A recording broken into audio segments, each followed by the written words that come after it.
you guys feeling? Ready to play more. All right. That was a short game. We can normally play 3 or 4.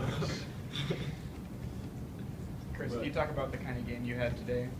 Coming in, you know, your three-point game wasn't exactly where it needed to be from like where it was last year, and today you feel like you found your stroke. Yeah, of course. You know, that was a big thing for me coming into the game. You know, I realized that I wasn't shooting the ball as well as I'm capable of, so you know, it was just all about getting back to the basics. You know, my follow through. You know, coach was telling me earlier, and shoot around. He thought I was like favoring my knee and landing on one leg, so just being on balance. You know, up, straight down, and giving my follow through. Frantz, you had 12 rebounds tonight. I'm sure it's got to be close to a career high, if not a career high. With Darte, pretty much. Are you kidding me? Darte and Kaz out. Do you guys make like a conscious effort to put it a little harder? Coach been talking about all week. We had to gain rebound, so everybody had to go rebound the ball. So it just made it more of an effort to go rebound. Frantz, what was the injury that you had in the overtime? Looked like you were hobbled for a lot of the game. I just kept, the first time when I fell, the guy landed on my knee and hit the floor. So all game, every time I went to the basket, it just kept banging it and banging it. And the last time really hurt. So. For both of you guys, you know, Major played a lot of minutes today, and he has been playing a lot lately. As 2 of the seniors on the team, how are you really trying to get him, you know, into a role to take over for you guys next year? I mean, as long as he keep doing what Coach asked him to do, it'll be fine. Just keeping him in comfortable spots throughout the game. He feels comfortable on the court.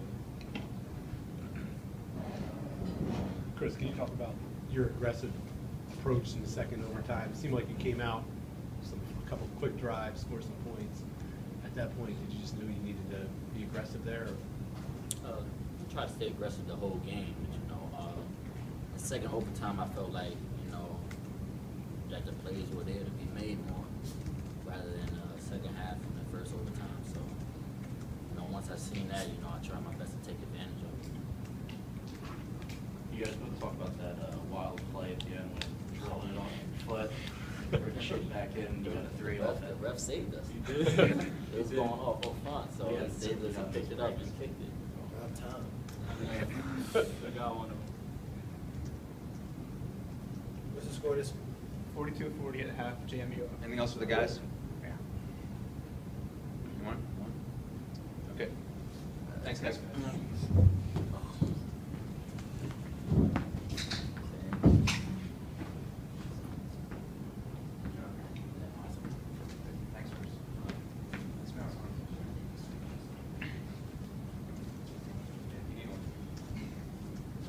Bruiser, how do you, I mean, with all stuff you've gone through this year, and Tavon, you might have lost, just how do you react to that?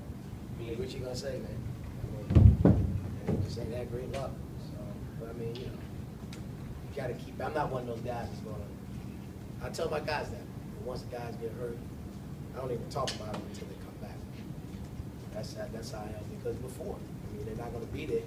I can talk to those guys about, you know, getting what you need to do, you know, getting back healthy and all those things like that. But don't elaborate on it. Just, you know, he got hurt. I mean, it was unfortunate how, you know, just our lucky kid runs down the court, trips over himself, and sprains his ankle. You know what I mean? Who does that? Seriously. But I mean, you know, hey, in the overtime, the guys that were out there did what they were supposed to do. He was out of the game. That was it.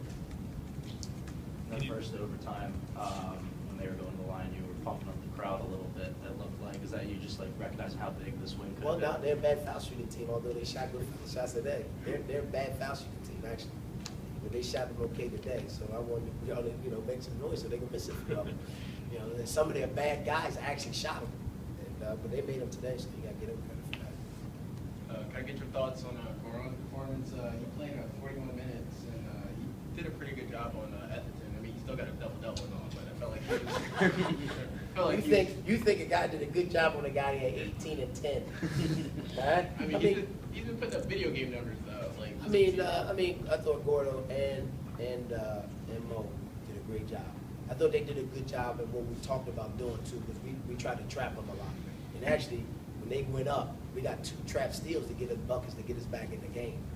So I thought those guys did a good job with that. I thought Gordo was fine, you know. But Gordo's played before. Like I know he hasn't played that much this year, but he was in the same situation last season. So I expect a little bit more out of him, to be honest with you, because he's been out there in the action.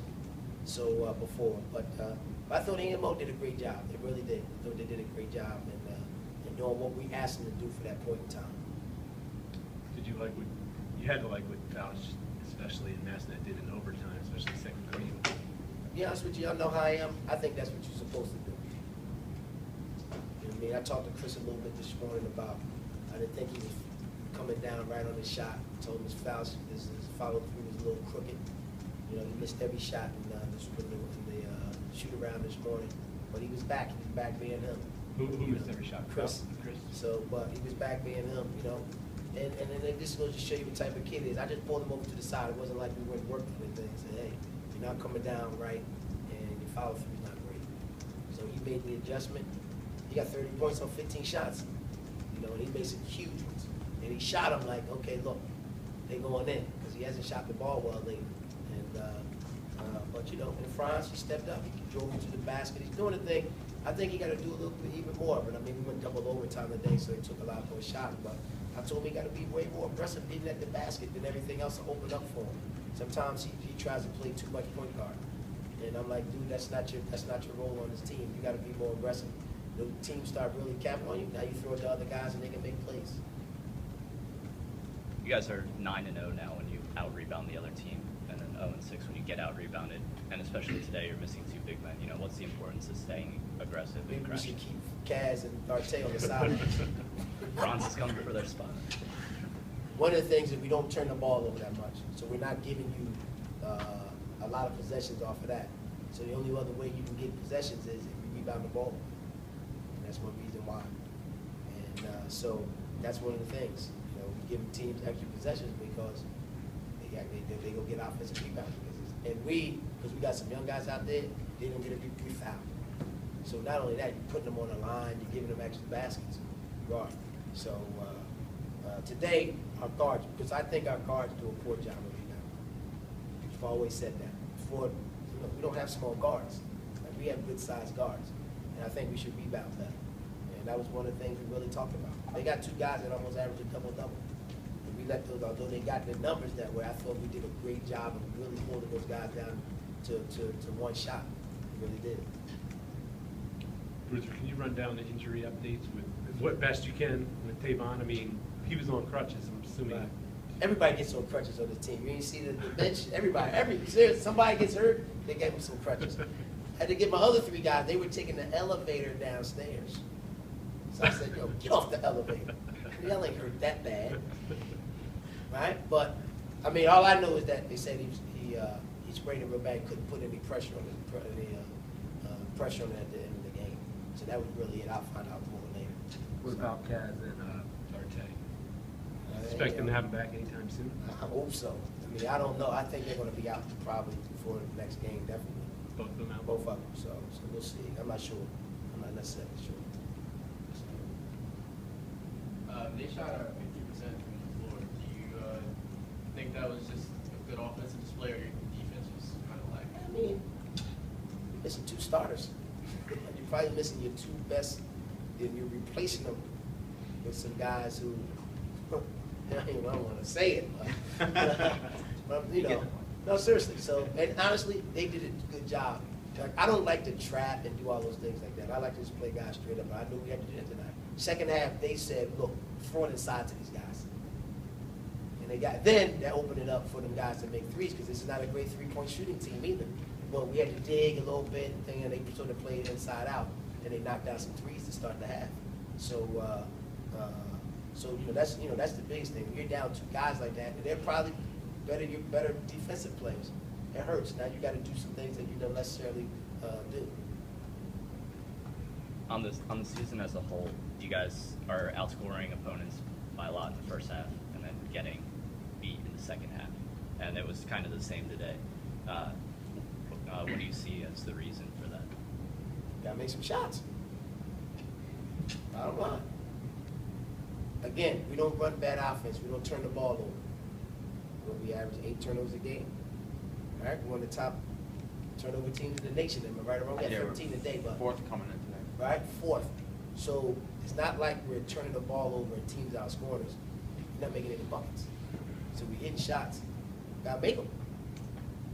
Seriously, gotta make them. We had worse looks today that we made than we did on Wednesday night. All right, too? Wednesday nights, we had some great ones that like cut it to 4, cut it to 5. Missed them. Missed them. So, I mean, you got to make some shots, and that's what we've been talking about. Because what starts to happen when you don't make shots is guys get tentative. So, you know, got to make them. Guys get tentative, and now you're not as aggressive getting to the basket and doing all those things like that. Bruiser, you've seen injuries plenty of times over the years, but can you just talk about how important it is for guys to try and take that mentality you have? Not that you don't feel bad for the other guys, but they can't just sit there and, you know, be sorry for them and they have to keep playing. Can you talk about how? I just talk about with injuries is the opportunity for the next guy. Right? When I was at UMass, we had a kid named Rigoberto Nunez, and I always thought Cal was great at this stuff. Rigoberto Nunez, who actually pretty much was a walk-on. We didn't have a lot of guys on the team. We only had like 8 or 9. Okay, Marcus goes down. We really don't have another person. We go. You got to play, and he was ready. And then what happens at that point? He didn't just go back to the bench. You know, Cal's like, we might need him again. I'm gonna keep playing him in the games. So he stayed within the rotation, right? He stayed in the rotation, and that's why I told my guys, that's your opportunity to show me, yo, I should be playing. Be ready. And sometimes one of the things we talk about, and it happens to all kids, not just mine, but they don't play. Mentally, they shut it down. So they don't go out and play bad because they're not good enough. They go out and play bad because they haven't necessarily paid attention to what's going on. So now you put them in that situation. Okay, we're supposed to switch here. We talked about that. They don't. You're supposed to do this on that situation. They don't. And why? Because they haven't paid enough because they weren't ready to play. And it's not always a physical thing. Well, this guy's not good enough. A lot of times it's mental. A lot of times it's mental. And we talked about that. We talk about that a lot.